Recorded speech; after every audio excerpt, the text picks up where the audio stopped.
Talking today, we've got really beautiful skies. There were a few people that got a little bit of rain. Yeah, a little bit of rain, mainly east of here. And this afternoon, the potential for rain west of here. So it really kind of just depends on where you're at. Not everyone sees the rain. In fact, most of us will stay rain-free today. The University of North Texas at Denton camera showing still 79 degrees, and right now 79 at DFW Airport. We did see a little cloud cover overhead, but overall we see a lot more blue sky across downtown Dallas. It feels like 81, so we are dealing with a heat index right now. And what's happening is that we actually have a warm front working its way back north through the area. That's why we still see a few 70s on our charts, low 70s across the Red River, with 79 in Denton, 79 in Dallas on the south side of that warm front. So we'll be watching that because that's what really will help determine our high temperature today. We do make it to about 90 degrees between 3 and 4 this afternoon. About 10% coverage of rain, and so it'll feel noticeably warmer than yesterday afternoon. Yesterday we only made it to 88. Today we make it to 90 in Dallas, about 91 in Fort Worth. The heat index will be in the mid to upper 90s because that humidity is climbing back thanks to that warm front making its way back into the area.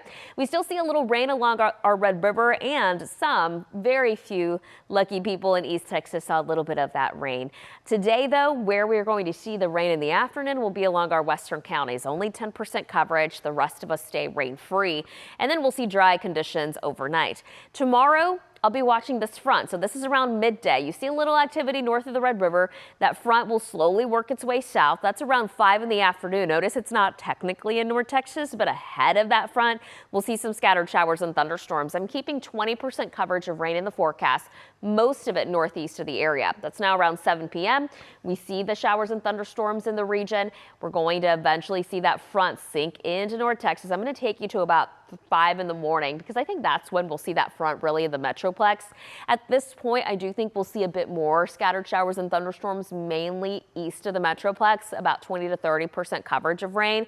And that front is going to slowly sink south and keeps the cloud cover in the area. That's another reason why we'll see temperatures that are a little lower on Friday than on Thursday. So our rain coverage, again, it's not super high on any given day. 20% on Thursday, 30% on Friday.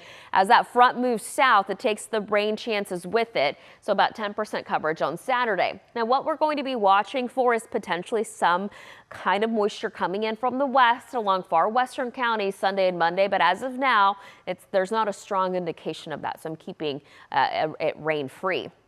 In terms of how much rain, 1/2 inch to 1 inch will be possible across most of central North Texas. That includes the entire I-35 corridor in case you are traveling for Labor Day weekend. We are looking at higher totals to the east, anywhere between 1 to 2 inches in East Texas.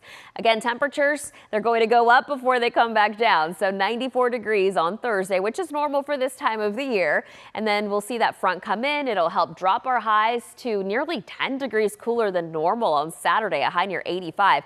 I want to highlight Labor Day because we start the day off at 68 degrees. That's cooler than this morning. It'll feel noticeably cooler. It'll feel a little bit more crisp. A high near 88 on Labor Day and mostly 80s to kick off the month of September. We'll be back.